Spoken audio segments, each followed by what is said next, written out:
ઉપર ભૂત સવાર થયું છે એટલે તને આ 5 પાંડવોના મસ્તક દેખાય છે. જ્યાં પોટલું ખોલ્યું ખબર પડી કે ઓહો આ શું થઈ ગયું. પાંડવોના બદલે પાંડવોના પુત્ર હણાઈ ગયા છે, દ્રૌપદીના પુત્ર હણાયા છે. પુત્રો મરેલા જોઈ દુર્યોધન રડવા લાગ્યો. ગમે તો કુળઈ છે. હે અસ્વસ્થામાં ત્યાં શું કર્યું? તમારા કુળનો તે દીવો બુજી નાખ્યો. ત્યાં કર્યું શું? આ બાજુ સવારના પહોરમાં દ્રૌપદીજી આવે અને આવીને ત્યાં જોવે બાળકો સમક્ષ 5 પુત્રો મરેલા જોયા. દ્રૌપદી રુદન કરવા લાગ્યા, બહુ રુદન કરવા લાગ્યા.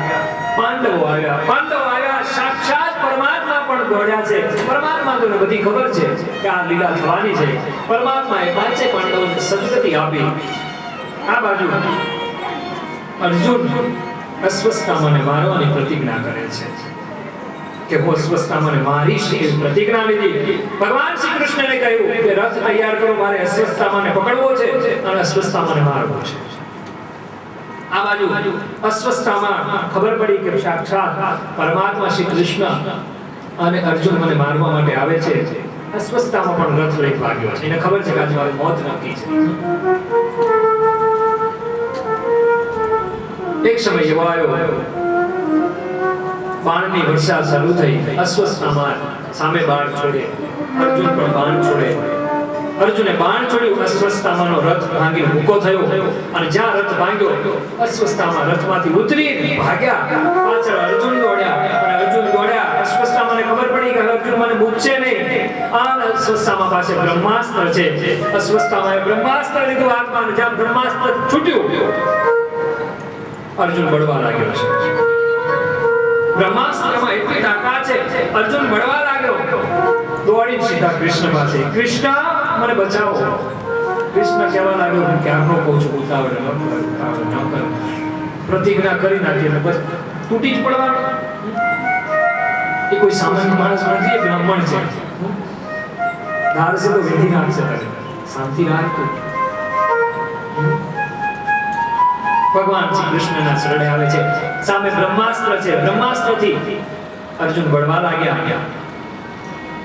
આવી પ્રભુના ચરણોમાં અર્જુન પડે, કહેવા લાગ્યા હે પ્રભુ મને બચાવો.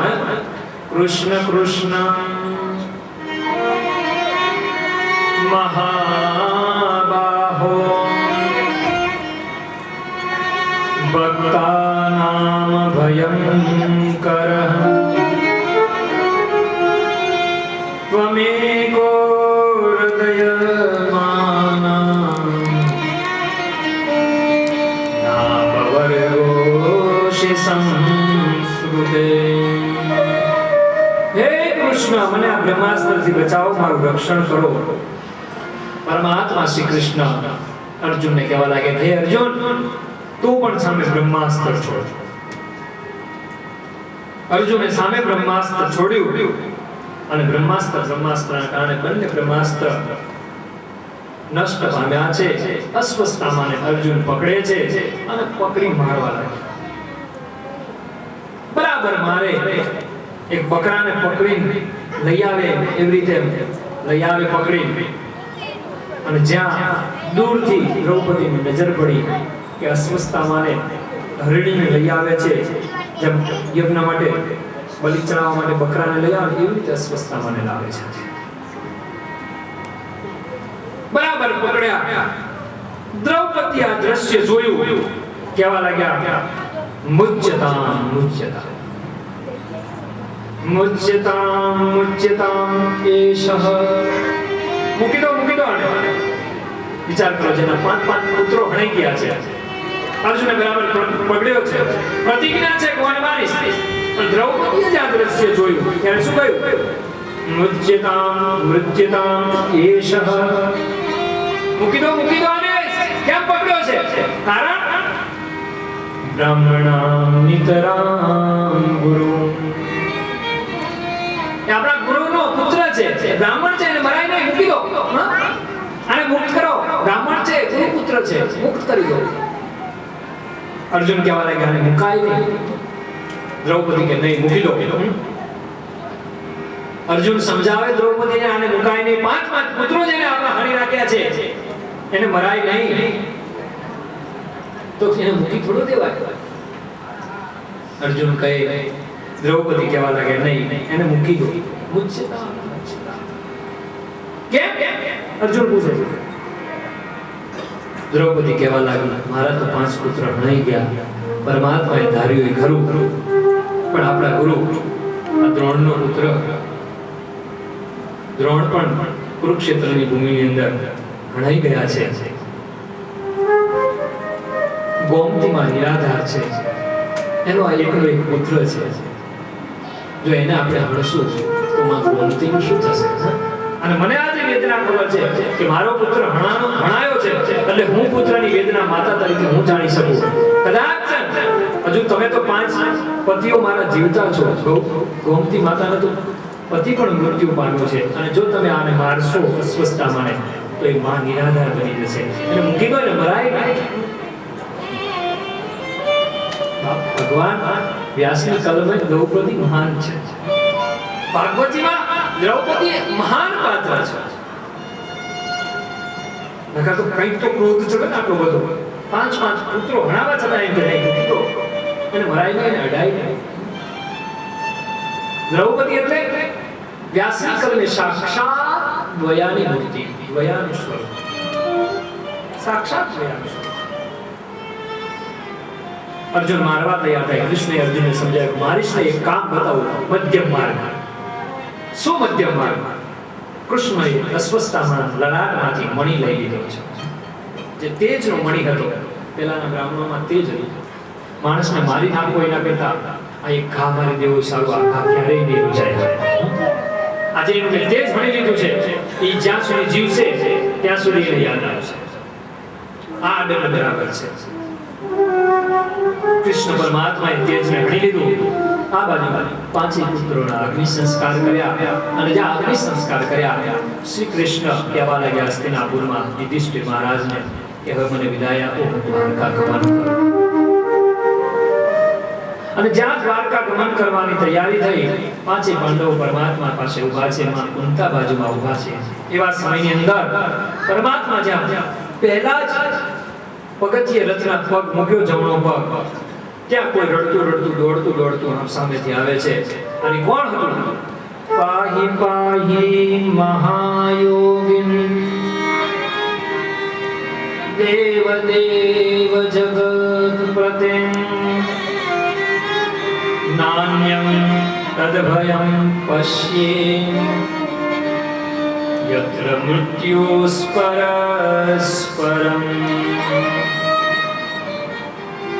કૃષ્ણના પુત્ર અભિમન્યુની પત્ની ઉત્તરા દોડતી આવે, કહેવા લાગી, હે કૃષ્ણ, મારી રક્ષા કરો, મારા ગર્ભની અંદર જે બાળક છે એની રક્ષા કરો. કારણ કે અસ્વસ્થતામાં એ પરમાત્માએ અસ્વસ્થતામાંનો તેજ હણી લીધો, અસ્વસ્થતામાં મૂકી દીધો. અસ્વસ્થતામાં છૂટ્યા પછી સરખો રહ્યો નથી, એને ફરીને ઉત્તરા ઉપર બ્રહ્માસ્ત્ર છોડ્યું. એને વિચાર કર્યો કે પાંડવોના 5 પુત્રો હણાઈ ગયા, હવે ઉત્તરાના ગર્ભમાં એક પાંડવોનો વંશજ છે, જો એને મારું તો પાંડવોનો વંશજ પૂરો થઈ જાય. ઉત્તરા દોડી પરમાત્માના ચરણોમાં પડી આવી, કહેવા લાગ્યો, પરમાત્મા મને બચાવો, મારા બાળકને બચાવો. એવા સમયમાં પરમાત્મા શ્રી કૃષ્ણએ ઉત્તરાના શ્વાસ દ્વારા અંગૂઠાનું સ્વરૂપ જેવું ધારણ કરી અને ઉત્તરાના ગર્ભની અંદર પ્રવેશ કરે છે.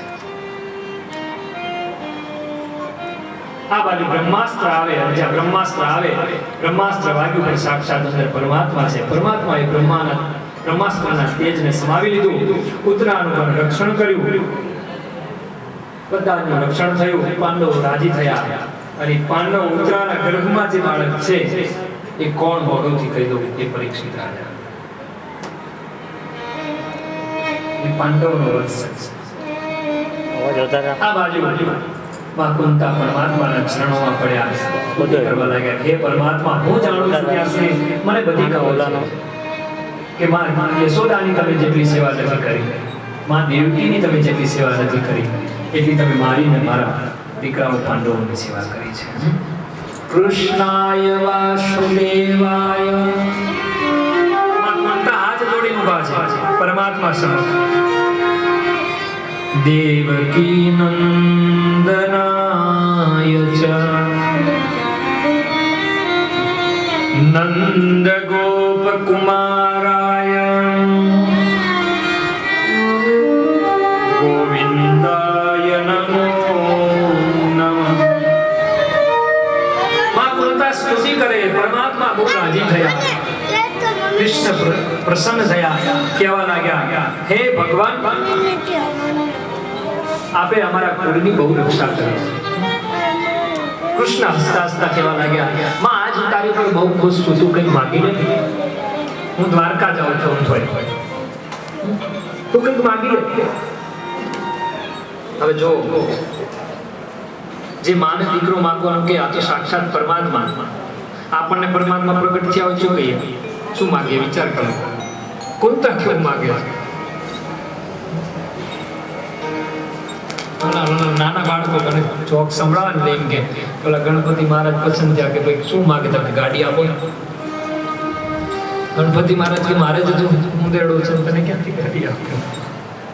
આપણે એવું જ માગીએ, એ જ માંગતા આવડે, આપણે બીજું શું માંગતા આવડે? પરમાત્માએ કૃષ્ણે કીધું હસતા હસતા, માં કંઈ માગી નથી. આજે હું તને આપવા ઈચ્છું છું. કીધું, હે ભગવાન, જો તમે રાજી હોય તો એક વરદાન આપશો. પેલા કૃષ્ણને બાંધે છે, બંનેને ચર્ચા થાય, બંને સ્પર્ધી બન્યા છે. ઓલા કે તમે વરદાન માંગી લો, ઓલા કે હું માંગુ પણ તમારે આપવું પડે. તો કૃષ્ણે કહ્યું કે તમે પેલા વરદાન માંગી લો. માં કુંતા કે મારે કોઈ ઈચ્છા નથી. કૃષ્ણ કહેવા લાગે, ના માંગો જ. ત્યારે કુંતા કહેવા લાગે, તો આપશો જ? હું માંગુ જ આપશો? તો કે બંનેની હા થઈ. વ્યાસની કલમે લખાણું છે, માં કુંતાએ શું માંગ્યું? વિપદ સંતુના સસ્વ તત્ર તત્ર જગત ગુરુ. સાંભળવાના બધા આશ્ચર્યચકિત થઈ જાય, આવું કેમ? માં કુંતા કૃષ્ણ થરથર ગયા, આવું કેમ માંગ્યું માં કુંતાએ? મારું જીવન વિપત્તિ અને મેં વચન આપ્યું છે. કુંતાજી કહેવા લાગે, માં તે આવું કેમ માંગ્યું? માં કુંતા રડતા રડતા કહેવા લાગે, મારી વિપત્તિ જ મારી સાચી સંપત્તિ છે. હું વિપત્તિમાં પડીશ, મારા પુત્રો વિપત્તિમાં પડશે તો જ તમે મારી સમક્ષ ઉભા રહેશો. હું સંપત્તિમાં હશો તો તમે પ્રભુ ચાલ્યા જશો. પરમાત્માને રોકવા માટે થઈને માં કુંતાએ મારું જીવન વિપત્તિથી ભર્યું. જો હું સંપત્તિવાન બનીશ તો તમે આવશો નહીં. વિપત્તિ માંગે છે, અને પરમાત્માના ભક્તો આવું જ માંગે. હનુમાનજી રામ પ્રસન્ન થયા રામચરિત્ર માનસમાં કહ્યું, માગો માગો, તમે મારી બહુ સેવા કરી, જાનકીની શોધ કરી, કંઈક માગો. હનુમાનજી શું માગ્યું? તુલસી લખી, કહ હનુમંત વિપતિ પ્રભુ સોય, શ્રી રામ જય રામ જય જય રામ.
પાંડવોને હસ્તિનાપુરની ગાદી હતી. હવે હસ્તિનાપુર શ્રી કૃષ્ણ રોકાયા છે, જ્યાં ફરી પાછા દ્વારકા ગમન કરવાનું થાય છે. ત્યાં બધા જ પાછા હાથ જોડીને ઉભા રહે, પરમાત્મા રોકાઈ જાય. માં કુંતા સ્તુતિ કરે, ધર્મરાજ સ્તુતિ કરે, બધા સ્તુતિ કરવા લાગ્યા. આજનો દિવસ રોકાઈ જાવ, કાલે જજો, કાલે. પરમાત્મા રોકાયા છે. અને જ્યાં રોકાયા, કુંતાજીને એમ થયું મનમાં કે મારી સ્તુતિના કારણે રોકાયા છે. આપણે કંઈક કરીએ ને એટલે પાછું આપણું મન તરત બાજુ સ્વીકારી લે. કુંતાજીને એમ થયું કે મેં સ્તુતિ કરી એટલે પરમાત્મા રોકાયા, ભગવાન નકર રોકાય નહીં. દ્રૌપદીને એમ થયું કે મારા તો ભાઈ કેવા છે, મારા કેવાથી રોકાણા છે, મેં એમને વિનંતી કરી એટલે રોકાણા છે. અર્જુનને એમ થયું મારા તો મિત્ર છે, મિત્રનો નાતો પહેલા હોય, જેમ બેનપણીનો હોય. મિત્રના ભાવથી પણ રોકાણા છે પરમાત્મા હસ્તિનાપુર, એવું અર્જુનને થયું. સુભદ્રાજીને એમ થયું કે મારો તો ભાઈ છે, બેનના ત્યાં ભાઈ રોકાય, બેનના ત્યાં ભાઈ રોકાય એટલે બેનો હવા મૂકે છે, ઘરવાળાની ઘાણી કરી નાખે. નથી પડતી કે મારો ભાઈ એક દિવસ રોકાવાનો, તમે આમ લખયા કરો છો બાવાની જમાઈ કરે નોકરી ધંધા બંધ કરી. ખરેખર તો વ્યાસ એમ લખે કે ભગવાન કોઈના માટે ન રોકાણા. આ ભાગવતનો પરમ એમ કહેવાય કે હંસ સમાન દાદા ભીષ્મ માટે રોકાણા છે ભગવાન શ્રી કૃષ્ણ. કારણ કે કુરુક્ષેત્રના યુદ્ધની અંદર દાદા ભીષ્મ કુરુક્ષેત્રમાં બાણની પથારી કરીને પડ્યા છે, એમનો જીવ હજુ ગયો નથી. શ્રી કૃષ્ણ દાદા ભીષ્મને દર્શન આપવા માટે રોકાયા છે. 5 પાંડવોને શ્રી કૃષ્ણ કહેવા લાગે ચાલો આપણે દાદા ભીષ્મ પાસે જવું છે. ઈચ્છાવર્તી મૃત્યુના માલિક દાદા ભીષ્મ એટલે ઈચ્છાવર્તી મૃત્યુના માલિક. એને એમ થાય કે મૃત્યુ આવે તો આવે, નકર ના આવે, કાંઈ મૃત્યુ પણ ના આવી શકે એવા દાદા ભીષ્મ. વિચાર કરો તમે, દાદા ભીષ્મ મૃત્યુને પણ એમ કહે રોકાઈ જાય, 6 મહિના નહીં આવતી. એની તત્પર તો કેટલું હશે, વિચાર તો કરો. એક પ્રસંગ છે શ્રીમદ ભાગવતજીમાં કે શ્રી કૃષ્ણે પ્રતિજ્ઞા કરેલી કે હે અર્જુન, હું તારા પક્ષમાં રહીશ પણ હું કુરુક્ષેત્રની ભૂમિ ઉપર હું ક્યારેય શસ્ત્ર નહીં ઉપાડું, ક્યારેય શસ્ત્ર નહીં ઉપાડું. આ બાજુ દાદા ભીષ્મને ખબર પડી, સામે રથમાં ઉભા પડકાર કર, હે કૃષ્ણ તારી પ્રતિજ્ઞા મેં સાંભળી, પણ હું તને સામે પ્રતિજ્ઞા આપું છું કે હું તને એકવાર શસ્ત્ર ન ઉપાડું તો મારું નામ દાદા ભીષ્મ. એક બાજુ પરમાત્મા, એક બાજુ આ ભારતનો મહાન ઋષિ. ભયંકર યુદ્ધ થયું, બાણની વર્ષા થઈ, ઉપરા ઉપરી બાણ લાગવા માંડ્યા.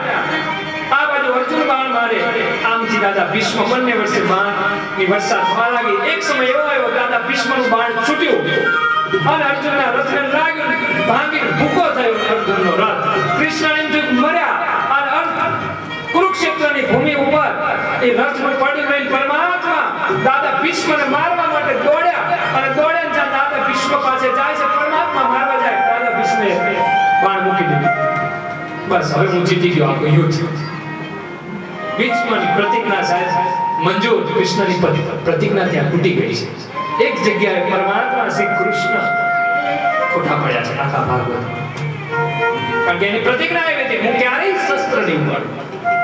અને રથનું પૈડું ઉપાડ્યું છે દાદા ભીષ્મને મારવા માટે. કૃષ્ણ શરમાઈ જાય છે દાદા ભીષ્મ પાસે, દાદાના ચરણોમાં વંદન કરે, દાદા આપ તો મહાન છો, હું આપની પાસે કાંઈ નથી. દાદાએ કીધું બસ મારી પ્રતિજ્ઞા સફળ થઈ હતી. કૃષ્ણ તો ચતુર, બહુ હોશિયાર. હરવે કરીને કીધું દાદા એક આનંદ માટે એ વાત કરી દો કે મેં મારી પ્રતિજ્ઞા એટલા માટે તોડી કે કાલે ભક્તો વિચાર કરશે, આ સૃષ્ટિ વાતો કરશે કે એક સંતનું વચન કૃષ્ણ ન હાચવી શક્યો, આખા જગતને તો પાલન કરી શકશે, તો એક ઋષિનું વચન ફળીભૂત ન કરી શકે કૃષ્ણ. એટલે મેં મારી પ્રતિજ્ઞા તોડી છે. સંતનું મહત્વ વધારવાનું, આનું નામ કૃષ્ણ બધાને આકર્ષણ કરી દે. એક કૃષ્ણ 5 પાંડવોને લઈ અને કુરુક્ષેત્રની અંદર જાય. દાદા ભીષ્મ 6 મહિનાથી બાણશૈયા પર સૂતા છે. મૃત્યુ આવી નાટા મારી દરવાજેથી પાછો જાય. આવે ને દાદા ભીષ્મ સુતા કે જા, આપણે નોકરો નથી કહેતા જા કાલે આપણે એવી રીતે પાછો જાય, પાછો કાલે આવે. મૃત્યુ આવી કે દાદા આવું ના, આજે નહીં, જા આવો મહા ઋષિ. એની વાત નથી થાય. બાણની પથારી ઉપર સૂતા છે. મૃત્યુ પર ડરે આવ્યા. બાણની પથારી પર વિચાર કરો, કુરુક્ષેત્રમાં સૂતા છે. કે સર્કસની પથારી નથી, બાણની બરાબર સૂતા છે. અંતિમ દર્શન માટે ઋષિઓ પધાર્યા, તીર્થો પધાર્યા. આજે આ ભારત ભૂમિ ઉપરથી મહાભારતનું એક મહાન પાત્ર વિદાય લેવાની થઈ. એક મહાન ઋષિ ભારતમાં જે ભગવાનને ડોલાવી દે એવું એક મહાન ઋષિ આજે વિદાય લેવાની તૈયારીમાં છે.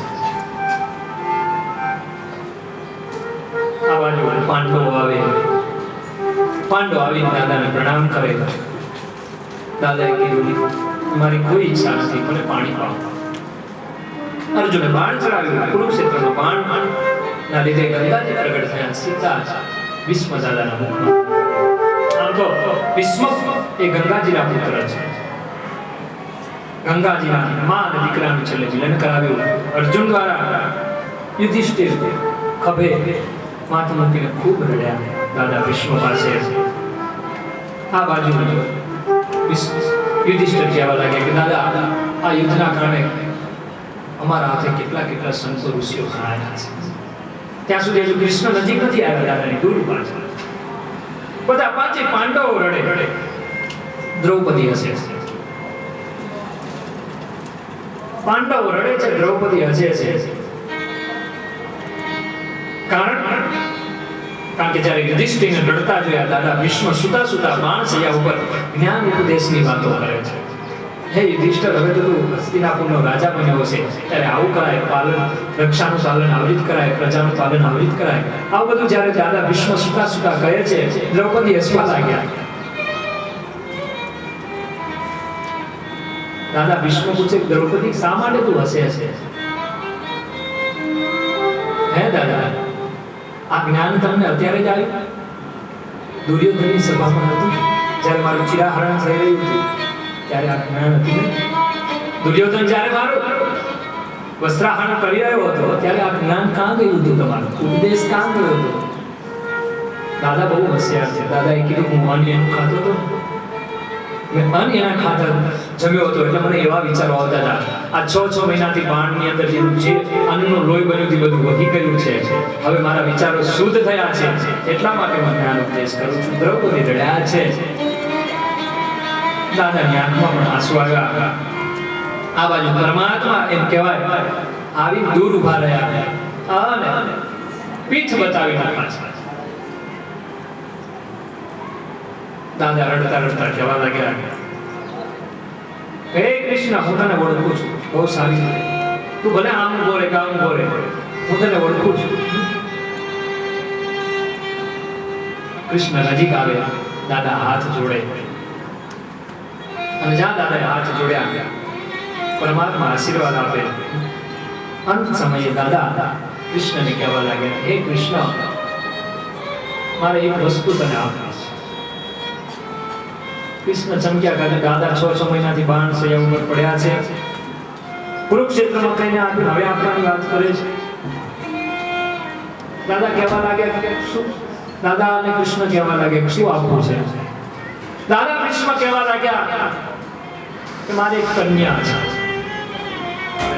બાળ બ્રહ્મચારી, જેને સ્ત્રીનું મુખ નથી જોયું, એવા દાદા કૃષ્ણ. એને વિચાર કર્યો. કૃષ્ણ પાંડવો વિચાર કરે, દ્રૌપદી, ઋષિઓ વિચાર કરવા લાગ્યા, દેવતાઓ વિચાર કરવા લાગ્યા કે આ અંત સમય માણસની બુદ્ધિ બગડે, આ સાચું?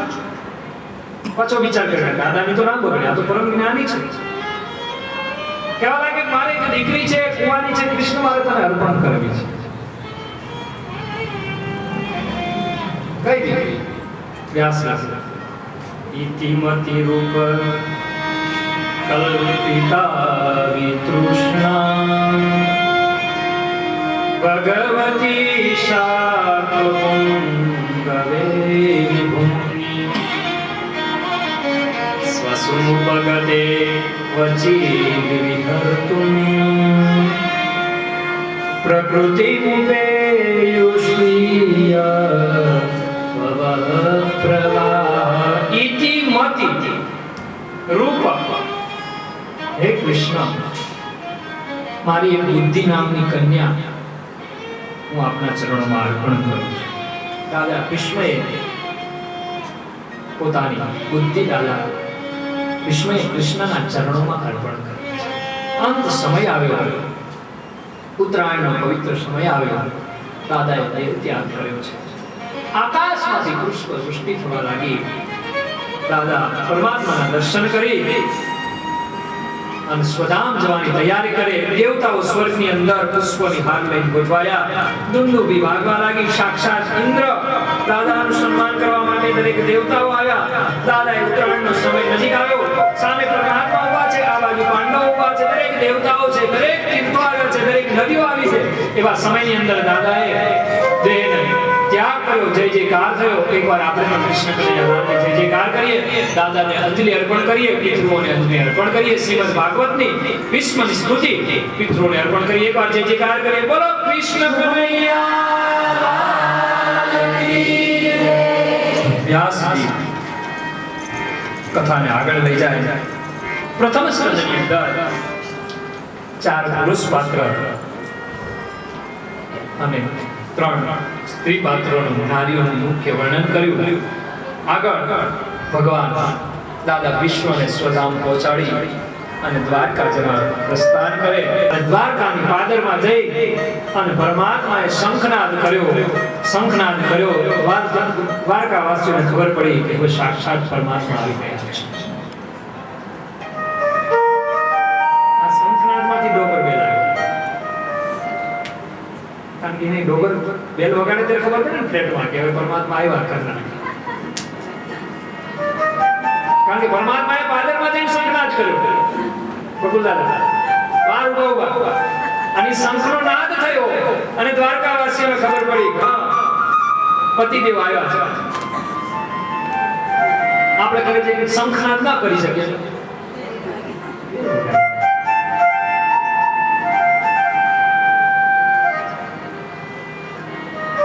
એમ કહેવાય કે દ્વારકાવાસીઓ દોડ્યા.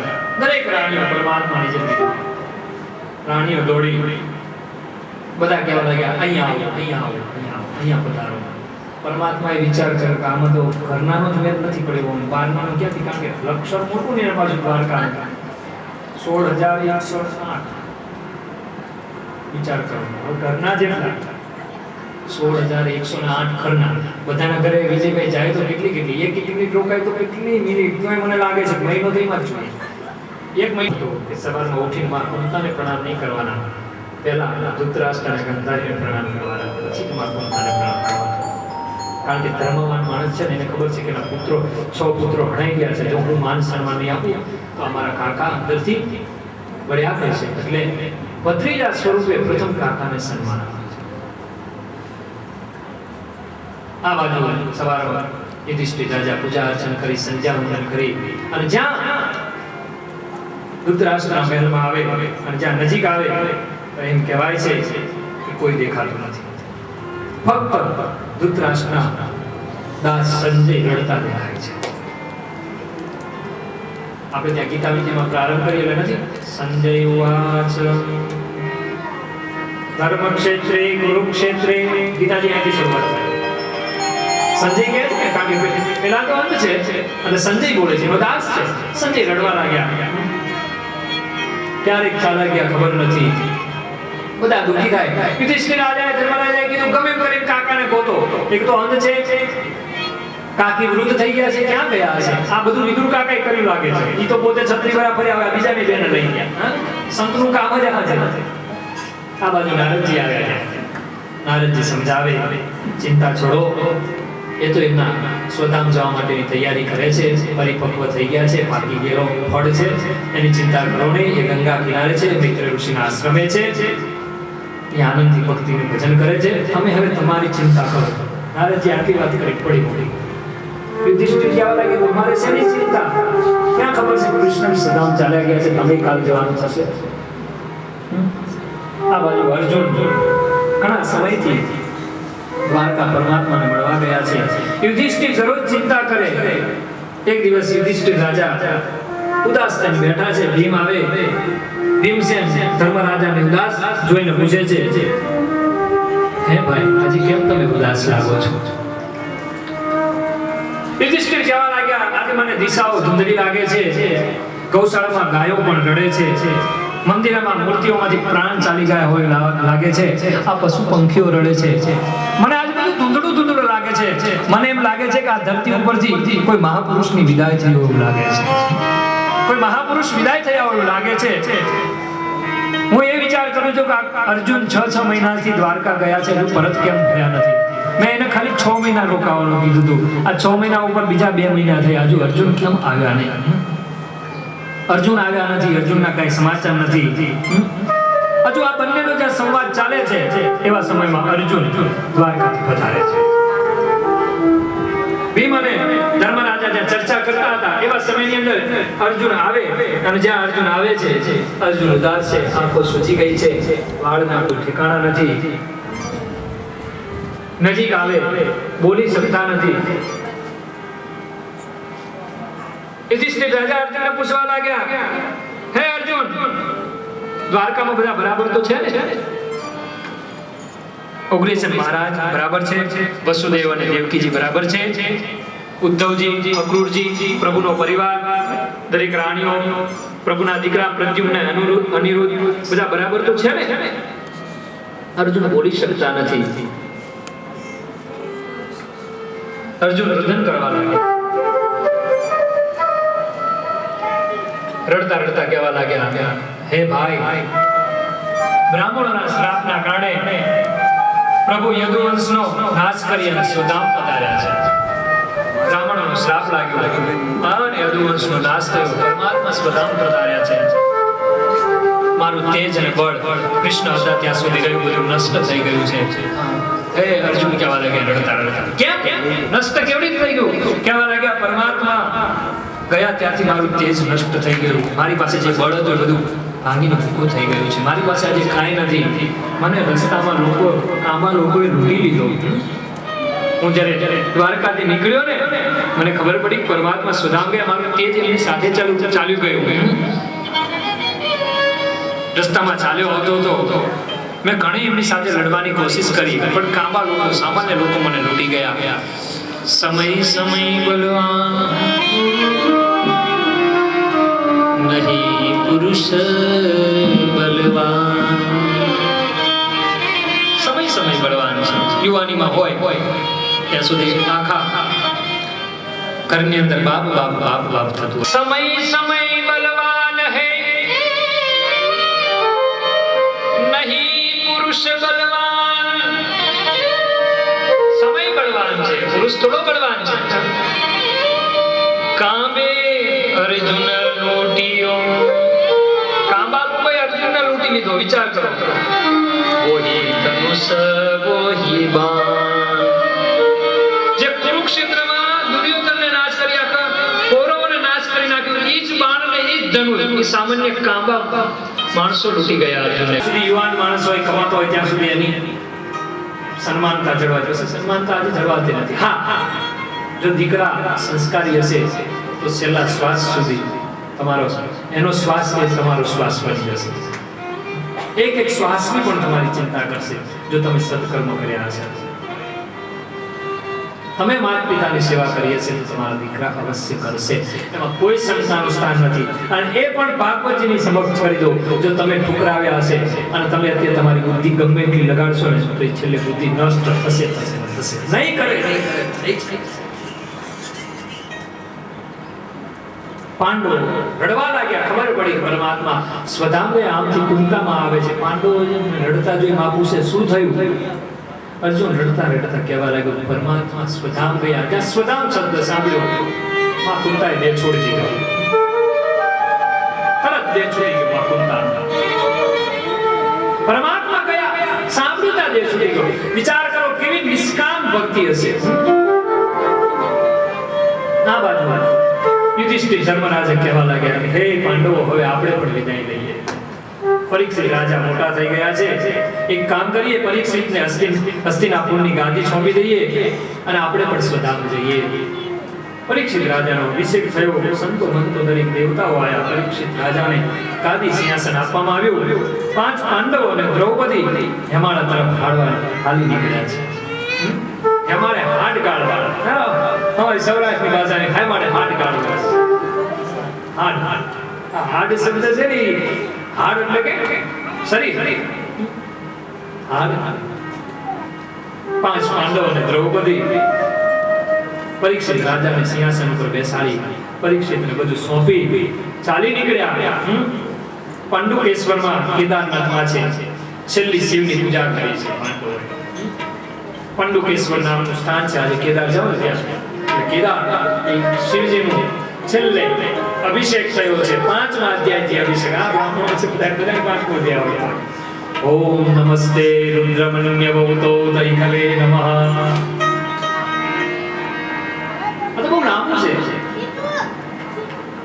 અભિષેક થયો કેદારમાં. પાંડવોએ અભિષેક કર્યો, શિવને પ્રસન્ન કર્યા. ત્યાંથી હેમાળા તરફ લગી હિમાલય તરફ હાલવા લાગ્યા. ધીરે ધીરે ધીરે બરફ આવવા લાગ્યો. બરફ આછિત શિખરો આવવા લાગ્યા. પહાડો બરફના આવવા લાગ્યા. ચાલતા ચાલતા ચાલતા સૌથી પહેલા નકુલ પડ્યો છે. વિચાર કરો, નકુલ લપટ્યો. ભીમ કહે ભાઈ, તુરંત ધર્મરાજાને કહે નકુલ પડ્યો. ધર્મરાજા કહેવા લાગે ભલે પડ્યો. તો કે પેલો કેમ પડ્યો? તો કે એને રૂપનું બહુ અભિમાન હતું એટલે પડ્યો છે. દેહ છૂટી ગયો નકુળનો. પડ્યો. કેમ પડ્યો? સ્વર્ગમાં ના પહોંચ્યો. નકુળ સ્વર્ગમાં નથી પહોંચ્યો. જોજો કથા બરાબર સાંભળો. દેહ છૂટી ગયો. ભાઈ આવું કેમ થયું? એને રૂપનું બહુ અભિમાન. ઘણા હોય ને એવી ખબર નહીં હેમાળે પહોંચે કેમ થાય, શું થાય એનું. એ રૂપવાળો જ નહીં એટલે તો પહોંચ્યો. પડ્યો. પેન્શન કહેવા લાગે પ્રભુ દેહને ખાલી રૂપનો અભિમાન હોય તો આવું થાય. હા, મોહ થાય એટલે બધું થાય. રૂપનું મોહ થાય, કપડાનું મોહ થાય, કપડાનું મોહ. હવે એને કહેવાય કે મારે ભાગવતની કથા, જેને કપડાનું મોહ એને કે મારે ભાગવતની કથા મગજમાં બેસાડે છે. વિચાર કરો, એ મને કપડા પહેરાવતા કરી દે પણ એ ભાગવતની કથા ના. એક રૂપ ના કારણે નકુળ પડ્યો. ફરી પાછા પાંડવો હાલવા લાગ્યા. આગળ જતા સહદેવ પડ્યો છે. સહદેવને પડતો જોઈને ભીમ કહેવા લાગ્યા ધર્મરાજ. સહદેવ ભાઈ પડ્યા. ધર્મરાજાએ કીધું એને જ્ઞાનનું બહુ અભિમાન હતું. જ્ઞાની હતા ને સહદેવ મહારાજ, જ્ઞાની હતા. એ બધું જ જાણતા હતા. પાંડવો સાથે શું બનવાનું છે, શું બનશે એ બધું જ જાણતા. જ્ઞાનના કારણે માણસનું પતન. એ પણ સુધામ ગયા. આગળ જતા જતા જતા જતા અર્જુન પડ્યો. ભીમસેને કહ્યું પ્રભુ અર્જુન શા માટે પડ્યા? અને ગાંડીવનું અભિમાન. ધનુષ મારા જેવો કોઈ બાણવીર નહીં, હું જ બાણવીર. એ બાણવીર ધનુષના કારણે એનું પતન થયું. એ પણ સુધામ ગયા. આગળ જતા હવે દ્રૌપદી પડ્યા છે. હવે હમણાં તો દયાની દેવીની વાત થઈ, છતાં દ્રૌપદી પડ્યા છે. ધર્મરાજ કહેવા લાગ્યા ભીમને કે દ્રૌપદી એટલા માટે પડ્યા છે કે એને 5 પતિ હતા, પણ ક્યારેક એને એકવાર પક્ષપાત કરેલો. એ અર્જુનને બહુ માનતા હતા. પક્ષપાતના કારણે એનું પતન થયું. ભીમ પડ્યો, લટકી ગયો બરફની પાટ પકડી. ભાઈ મેં તો કઈ કર્યું નથી, મને નથી રૂપનું અભિમાન, મને નથી જ્ઞાનનું અભિમાન, મને નથી ગાંડરનું કે ગદાનું અભિમાન, તો મને શું કરવા? બરાબર લટકે છે. ધર્મરાજ એક બચ્ચા છે, મને કઈ કહો, મને બચાવો. ભીમ કે યુધિષ્ઠિર રાજાએ કહ્યું કે એ નહીં થાય. તો કે પણ મને શેનું? તો કે તારામાં એક તકલીફ હતી કહું કે શું? તો કે તું જમવા બેસતો તો ત્યાં તને ભાન નથી રહેતી કેટલું ખાવ. તને એટલો વિચાર નતો કે પાછળ બાકી છે જમવામાં. આ એનું તને પરિણામ મળ્યું છે. વિચાર કરો તમે કે જો આપણે જમતા જમતા બીજાનો પાછળવાળાનો વિચાર ન કરીએ તો આપણી દશા કેવી થશે. એવું પણ સ્વદા છેલ્લે યુધિષ્ઠિર રાજા પહોંચ્યા પણ એને નરકનું દર્શન થયું છે. સ્વર્ગમાં સીધા નથી પહોંચ્યા. ઋષિઓ ચમક્યા નેમિસારણ્યને. સૂતજીને કે ઉભા બધાની વાત બરાબર. ધર્મરાજા તો ક્યારેય જીવનમાં ક્યાંય કંઈક એવું કામ જ નથી કર્યું એટલે જેનું નામ ધર્મરાજા પડ્યું. તો એને નરકના દર્શન શા માટે થયા? નરકના દર્શન કરવા શા માટે જવું પડ્યું? તો કે ક્યારે એકવાર કુરુક્ષેત્રની ભૂમિમાં નરોવા કુંજરોવા હાથી હણાયો કે કોણ હણાયો મને ખબર નથી. ખરેખર હણાયો તો હાથી. હા, પણ પૂછવામાં આવ્યું દ્રોણ દ્વારા કે કોણ હણાયું? ત્યારે કે નરોવા કુંજરોવા. મને ખબર નથી કોણ હણાયું. નથી ખોટું બોલ્યા કે નથી બેયના મધ્યમાં આવ્યા. એટલા માટે નરકનું દર્શન કરવું પડ્યું છે. યમરાજાને પૂછે છે યુધિષ્ઠિર કે મને શા માટે નરકનું દર્શન? એટલે યમરાજાએ ત્યારે એટલું જ કીધું આના કારણે તમારે નરકનું દર્શન કરવું પડ્યું છે. એકવાર તમે સાચું નથી બોલ્યા અને ખોટું નથી બોલ્યા એના કારણે નરકનું દર્શન કરવું પડ્યું. હવે આપણે દિવસમાં રામ બોલો બોલો કૃષ્ણ કનૈયા. પરીક્ષિત રાજાએ કહ્યું આ બાજુ એક દિવસ પરીક્ષિત રાજા બન્યા પછી નગરમાં ફરવા નીકળ્યા. એવા સમયની અંદર એક ગાયને અને એક બળદને સંવાદ કરતા સાંભળે છે. એ ગાય કહેવા લાગી કે હું હવે બહુ દુઃખી થઈ રહી છું. આગળ જતા એક બળદ એક પગે ઊભો હતો, એની ઉપર એક કાળો પુરુષ બેઠો હતો. એ દ્રશ્ય પરીક્ષિત રાજાએ જોયું. એ બળદ એટલે ધર્મ અને એની ઉપર બેઠેલો પુરુષ હતો કલિયુગ. ધર્મરૂપી બળદ ઉપર કલિયુગ બેઠો છે પણ એક જ પગ હતો. આમ તો ચાર પગ છે પણ એક પગ બચ્યો હતો. એ પહેલો પગ એ ચાર પગ એટલે સત્ય, પવિત્રતા અને દયા. આ ચાર પગ છે કલિયુગના. એમાં દયા, પવિત્રતા અને તપ આ ત્રણેય નષ્ટ થઈ ગયું છે કલિયુગ. થોડું ઘણું કંઈક સત્ય બચ્યું છે અને સત્યના કારણે આપણે આ બધા આ કાર્ય કરી રહ્યા છીએ. આ બાજુ બળદ ઉપર બેઠેલા પુરુષને પકડવા માટે પરીક્ષિત રાજા પાછળ દોડે છે. પાછળ દોડે રાજા ખડક મારવા જાય અને જ્યાં ખડક મારવા જાય છે એને ખબર પડી કે આ કોઈ મારા રાજ્યનો માણસ નથી, આ કોઈ બહારનો માણસ છે, કાળો પુરુષ છે, આવો મારા નગરમાં હોય જ ન શકે. એટલે ખડક ઉપર મારવા જાય કલિયુગને. કલિયુગ ચરણમાં પડે છે. મને મારશો, મને મારશો. કલિયુગ પરીક્ષિતે કહ્યું કે તું મારા નગરમાં શા માટે આવ્યો? પરીક્ષિતને કલિયુગ કહેવા લાગ્યા કે મારો વારો આવે છે, મારો ક્રમ આવે છે. મારે જ્યારે મારો ક્રમ આવે છે ત્યારે મારે પૃથ્વી ઉપર આવવું પડે છે. મને તો પરમાત્માએ મોકલ્યો છે. જ્યાં પરમાત્મા શબ્દ આવ્યા રાજા થોડા શાંત થયા. કલિયુગ લડવા લાગ્યો. રાજા કહેવા લાગ્યા ડરીશ નહીં, વાત કર મારી સાથે. કલિયુગ વાત કરે છે હું આ પૃથ્વી ઉપર તમારા નગરની અંદર 4,32 વર્ષ સુધી રોકાવાનો છું. મારા 4 ચરણ છે. 4,32 વર્ષ સુધી હું તમારા નગરમાં રોકાવાનો છું.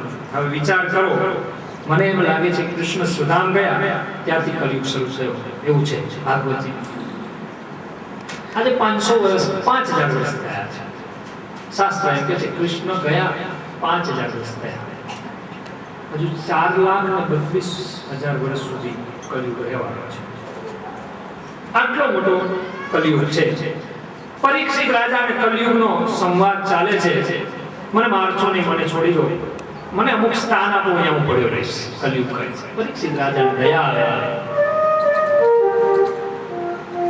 પરીક્ષિત કહેવા લાગ્યા સામેથી, તારે કયા સ્થાન જોઈએ છે? બોલ બોલ, એ સ્થાન હું તને રહેવા માટે આપી દઉં. અને કલયુગ કહેવા લાગ્યો, મને બહુ થોડી જગ્યા આપશો તો ચાલશે, બહુ એનું મોટું ના હોય, મને થોડીક જગ્યા જોઈએ. એટલે વ્યાસજી લખે છે કયા કયા સ્થાન કલયુગ માંગે છે. ધૃતપાનમ સ્ત્રિયસુના યત્રાધર્મશ્ચચુર્તવીમ. ધૃત એટલે કે જુગાર. કલયુગે પહેલું સ્થાન માંગે. મારો પહેલો ફ્રેન્ડ કલયુગ. જ્યાં જ્યાં જુગાર રમાતો અહીંયા કલયુગનો વાસ છે. બીજું મદિરાપાન. મદિરાપાન એ કલયુગનું બીજું સ્થાન પરીક્ષિત રાજાએ આપ્યું. ત્રીજું સ્થાન પર સ્ત્રી સમાગમ. પર સ્ત્રી એ કલયુગનું ત્રીજું સ્થાન. અને ચોથું સ્થાન કલયુગનું હિંસા. જ્યાં હિંસા થતી હોય કલયુગનું સ્થાન છે. પરીક્ષિતે કીધું બરાબર છે, 4 સ્થાન, હવે આથી વધારે નથી. નગરમાં ફરી પાછો હાથ જોડીને બોલ્યો કલયુગ. કલયુગ કહેવા લાગ્યો પરિવાર બહુ મોટો છે, બહુ બાળકો છે, બહુ મોટો છે, હજુ એકાદો મિનિટ વધારે આપો તો અનુકૂળ રહે. એક ઘર વધારે આવે. 4 છે બરાબર છે, એક વધારે આવે. પરીક્ષિતે કહ્યું કે બરાબર છે, ચાલ એક વધારી દો. યાસી લખે છે પુનશ્ચ યાચમાનાય જાત રૂપ મદાર પ્રભુ. જાત રૂપ એટલે કે સોનું. આ લટકાયું હોય સોનું. સોનાની અંદર કલયુગનો વાસ છે. ખબર પડશે તમને સોનામાં કેવી આગળ કથા આવશે. સોનાની અંદર પરિપૂર્ણ કલયુગનો વાસ છે. એટલે જ આ દિવસે દિવસે ઊંચું થતું જાય, નીચું આવતું જ નથી.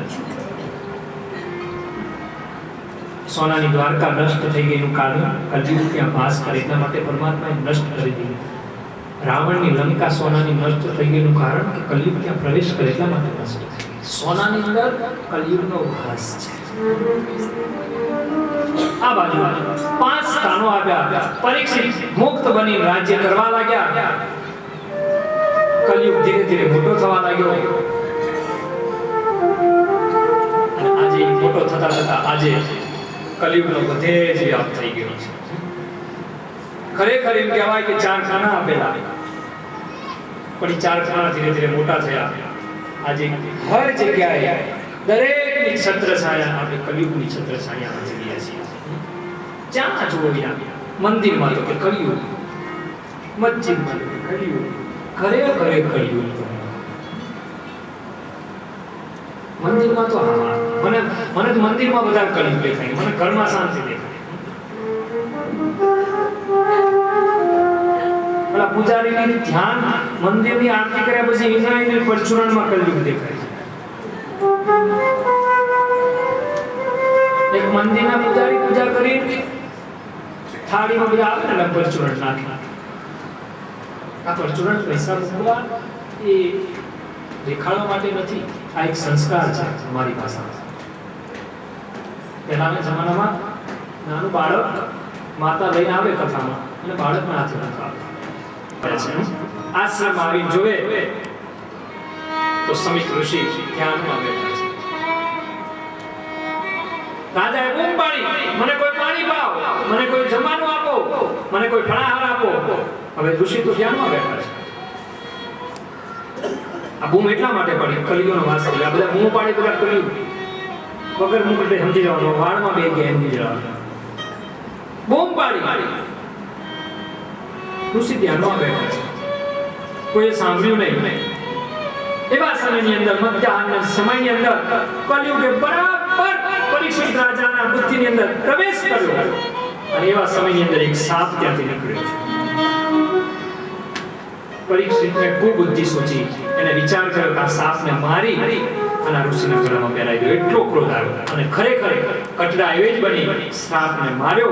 સાપને માર્યા પછી બાણથી ઋષિના ગળામાં પહેરાવ્યો છે. પરીક્ષિતની કલયુગે મતિ ફેરવી નાખી. પરીક્ષિત ક્યાંથી ચાલતા થઈ ગયા સાપ પહેરાવી. બીજા લોકોએ આ દ્રશ્ય જોયું. શૃંગી ઋષિના સમ્યક ઋષિના પુત્ર શૃંગી ઋષિને ખ્યાલ કોઈ સમાચાર હતા. એવા સમયની અંદર કૌશિક નામની નદી બાજુ આશ્રમમાં રહે છે. એ નદીની અંદર સમ્યક ઋષિના પુત્ર શૃંગી ઋષિ સ્નાન કરી રહ્યા છે. કોઈ સમાચાર આપ્યા અને જ્યાં નજીક જાય છે એવા સમયની અંદર શૃંગી ઋષિ સૂર્યનારાયણને અર્ઘ્ય આપે છે. અને જ્યાં અર્ઘ્ય આપતા હતા કોઈએ જઈને કીધું હવે આ શું અર્ઘ્ય આપે છે? તારા બાપના ગળામાં કોઈ મરેલો હાર પહેરાવ્યો છે. શૃંગીને ક્રોધ આવ્યો અને કૌશિક ઋષિનું જળ હાથમાં લીધું. હાથમાં જળ લઈ અને શ્રાપ આપ્યો કે મારા પિતાના ગળામાં જેને સાપ પહેરાવ્યો છે એનું આ શ્રાપથી 7 દિવસમાં મૃત્યુ થાવ. કૃષ્ણાર્પણ. મારા પિતાના ગળામાં જેને શ્રાપ પહેરાવ્યો છે એ સાપ પહેરાવનારનું એ વ્યક્તિનું મૃત્યુ 7 દિવસમાં થાવ. એવું શૃંગી ઋષિએ શ્રાપ આપ્યો છે. 7 દિવસમાં એનું મૃત્યુ થાવ. ઇતં લંઘિતં મયાદં તક્ષક સપ્તમે હની. તક્ષક એટલે કે 7મા દિવસે સપ્તદંશ થવો જોઈએ. દ્રક્ષ્યન્તિ સ્મ કુલાગારં શોભિતો મેતદ્રવં. શૃંગી ઋષિએ શ્રાપ આપી દીધો. આ બાજુ સમ્યક ઋષિ ધ્યાનમાંથી જાગ્યા. ખબર પડી કે શૃંગીએ શ્રાપ આપ્યો છે. બોલાવ્યો, બેટા આવો શ્રાપ ન અપાય. બ્રાહ્મણોનું કામ શ્રાપ આપવાનું નથી. બહુ મોટો ઠપકો આપ્યો પુત્રને ઋષિ. આવું આપણાથી કામ ન થાય. બ્રાહ્મણોથી શ્રાપ ન અપાય. એને તો મુક્ત કરાય. એ ખોટું કામ કર્યું છે. બહુ ઠપકો આપ્યો. પણ હવે શ્રાપ નીકળી ગયેલો. 7 દિવસમાં મૃત્યુ નક્કી છે. શું થાય? સમ્યક ઋષિ કહેવા લાગ્યા, જાઓ એ રાજાને સમાચાર આપો કે 7 દિવસમાં તમારું મૃત્યુ થશે. એવા સમાચાર તો આપો. ઋષિઓના શિષ્યો હસ્તિનાપુર આવી રાજાને ગોતે છે. એવા સમયની અંદર એ પહેલા જ પરીક્ષિત રાજા ઘરે આવ્યા. ઘરે આવીને જ્યાં ઓલો સોનાનો મુગટ ઉતાર્યો, કલગી હટી ગયો. બુદ્ધિ પાછી સાત્વિક બુદ્ધિ બની. બહુ પસ્તાયા. મેં આ શું કર્યું? મારે તો ઋષિની વંદના કરવાની હતી. એના બદલે મેં સાપ મારીને ગળામાં પહેરાયો. બહુ પસ્તાયા પરીક્ષિત રાજા. એવા સમયની અંદર પેલા શિષ્યો આવ્યા. કહેવા લાગ્યા, હે રાજા, તમારું મૃત્યુ થશે એવો શ્રાપ તમને મળ્યો છે. પરીક્ષિત રાજાએ હસતા હસતા કીધું કે મેં નિયમનો ભંગ કર્યો છે. દંડ તો મને થવો જ જોઈએ સાહેબ. આ પાંડવોનું રક્ત છે. મેં નિયમનો ભંગ કર્યો છે એટલે મને દંડ મળવો જોઈએ. તકલીફ આ છે. છેલ્લા સુધી બધી ચિંતા હોય. મરવા પડ્યા હોય કે થોડી હાવણીને હલકી મૂકો.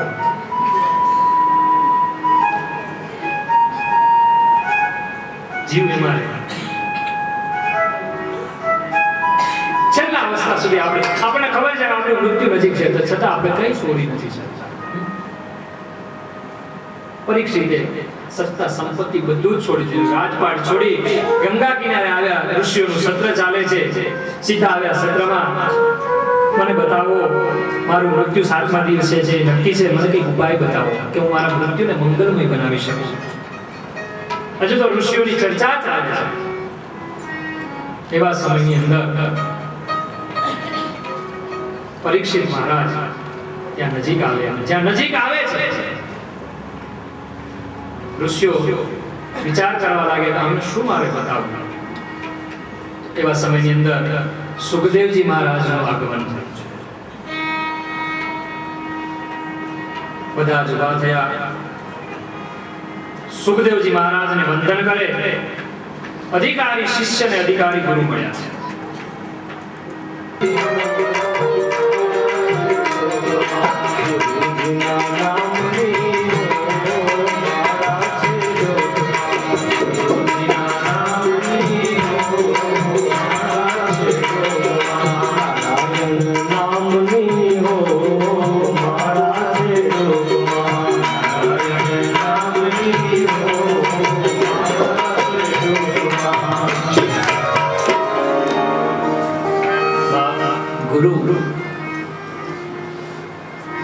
અંધકારમાંથી પ્રકાશ તરફ લઈ જાય એનું નામ ગુરુ. આજે પરીક્ષિત રાજા અંધકારમાં આવી ગયા છે. ઋષિઓને પ્રશ્ન કરે, મને બચાવો, મારું મૃત્યુ 7 દિવસમાં નક્કી છે. ઋષિઓ વિચાર કરવા લાગ્યા, 7 દિવસમાં આટલું નજીક મૃત્યુ હોય, આપણે શું કરી શકીએ? એવા સમયની અંદર નારદજી સુખદેવજી મહારાજને સમાચાર આપ્યા કે કોઈ એક શિષ્ય ગંગા કિનારે ભટકે છે, તમે જાઓ અને એનું કલ્યાણ કરો. સુખદેવજી મહારાજ આવ્યા છે. વિચાર કરો, અધિકારી શિષ્ય જ્યારે પરિપૂર્ણ બની જાય એટલે અધિકારી ગુરુ આપોઆપ મળી જતા હોય છે. આજે લોકો ગુરુ ગોતવામાં દોટો મૂકે છે. હું વ્યાસપીઠ પરથી ના પાડું છું, ગુરુની દોટ ન મૂકો. ભલે માન સન્માન જરૂર, પણ ગુરુ ક્યારેક અધિકારી પહેલા શિષ્ય બની જાવ, ગુરુ આપોઆપ મળી જશે. મારે તમારે પહેલા અધિકારી શિષ્ય બનવું પડશે. આપણે અધિકારી શિષ્ય બની જશું તો ગુરુ તો આપોઆપ મળી જશે. ગોતતા ગોતતા આવશે ગુરુ કે ક્યાં છે મારો શિષ્ય, ક્યાં છે મારો દીકરો, એવું બનશે. પણ પહેલા અધિકારી શિષ્ય બનવાની જરૂર છે. આ બાજુ સત્રની અંદર ઋષિઓ બેઠા છે. એવા સમયની અંદર પરીક્ષિત રાજા પ્રાર્થના કરે, આ સામેથી કોઈ મહાપુરુષ, કોઈ તેજવાન પુરુષ ચાલતા ચાલતા દેખાય છે. બીજું કોઈ નહીં, સાક્ષાત સુખદેવજી મહારાજ આવી ગયા છે. સુખદેવજી મહારાજ નજીક આવ્યા, ખબર પડી કોઈ મહા જ્ઞાની પુરુષ આવ્યા છે. પરીક્ષિત રાજા ઊભા થયા, દરેક ઋષિઓ ઊભા થયા, વાતો કરવા લાગ્યા. તો સાક્ષાત સુખદેવજી મહારાજ પધાર્યા છે. પરીક્ષિત રાજાને ખબર પડી કે આ તો જ્ઞાની છે, ભાગવતના પરમ શ્રોતા વક્તા છે. ચરણોમાં પડે, ગુરુ મહારાજ કરી હોઠ નથી બોલતા, હૈયું બોલવા લાગ્યું છે. પરીક્ષિત ક્યારેક ક્યારેક એવું બને કે આપણે એવી અવસ્થામાં આવી જઈએ કે આપણા હોઠ બોલતા નથી, હૈયું બોલવા લાગ્યું, હોઠ નથી. પરીક્ષિત સાક્ષાત ગુરુ ઉભા છે. સુખદેવજી મહારાજ ઋષિઓ કહેવા લાગ્યા, પરીક્ષિત રાજાનો મોક્ષ કરો. સુખદેવજી મહારાજે મોક્ષ ધર્મમાં આસન બિછાવ્યું. આસન ઉપર બિરાજમાન થયા. પરીક્ષિતની આંખમાં આંસુ આવ્યા. કથા સંભળાવવા માટે તૈયાર થયા. વ્યાસાસન પર બિરાજમાન થયા સુખદેવજી મહારાજ. અને જ્યાં બિરાજમાન થયા, પરીક્ષિતે સુખદેવજીના ચરણોમાં વંદન કર્યા, પૂજન અર્ચન કર્યું. વક્તા તરીકે પરીક્ષિતે કંકુ ચંદનથી કપાળમાં ચાંદલો કરી દંડવત પ્રણામ કર્યા. ભાગવતજીનું પૂજન કર્યું અને કથાનો પ્રારંભ કરે. કથાના પ્રારંભની અંદર વક્તાએ મંગલાચરણ ન કર્યું ત્યાં શ્રોતાએ પ્રશ્ન કરી કે જેનું મૃત્યુ નજીક હોય એને શું કરવું જોઈએ. બીજો પ્રશ્ન એવો પૂછ્યો, માનવ માત્રનું કલ્યાણ કેવી રીતે થાય, કઈ કલ્યાણ થાય એવો માર્ગ બતાવો. સુખદેવજી મહારાજ કહેવા લાગ્યા, કલ્યાણ કરવા માટે જેનું મૃત્યુ નજીક હોય એને એક જ કામ કરવું પડે, જે મારા પિતા વ્યાસજીએ મને બતાવ્યું હતું, મારા વ્યાસજીએ મને ભણાવ્યું, એ હું તમને કહું છું. સુખદેવજી મહારાજ ભાગવત કથા કહેવા માટે તૈયાર થયા. અહીંયા શ્રીમદ ભાગવતજીનો પ્રથમ સ્કંદ પૂર્ણ થાય છે. આપણે કૃષ્ણાર્પણ કરીએ, જય જયકાર કરીએ, ભગવાન કૃષ્ણના ચરણોમાં પ્રથમ સ્કંદ અર્પણ કરીએ. બોલીએ કૃષ્ણ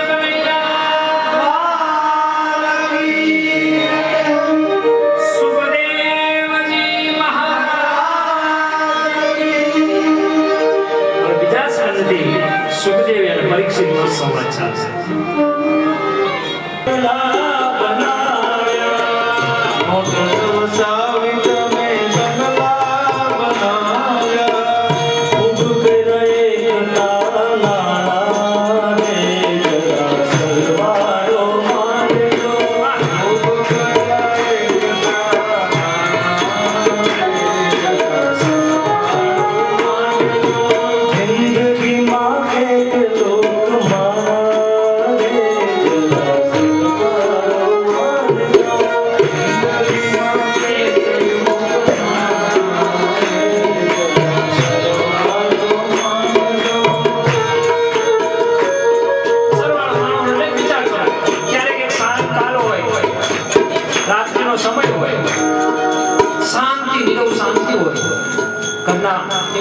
છે, શાંતિ હોય, પરમાત્માનો જ્યાં રૂમ હોય ત્યાં જઈને બેસવાનું, ચિંતન કરવાનું.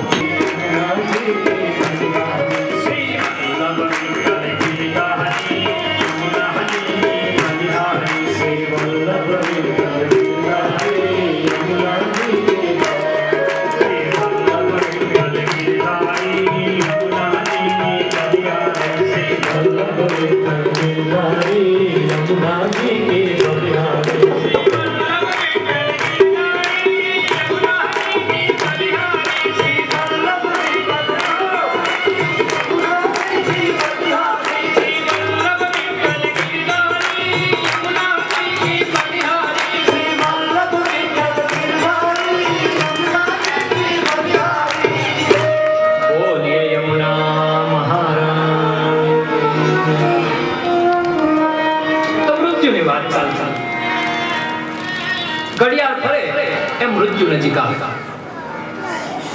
જેમ સવારે બેઠા એમ થાય કે 1 વાગે એટલે ફળાહાર આવે, એમ કેમ જેમ જીવનની ઘડિયાળ ફરે એમ મૃત્યુ નજીક આવે.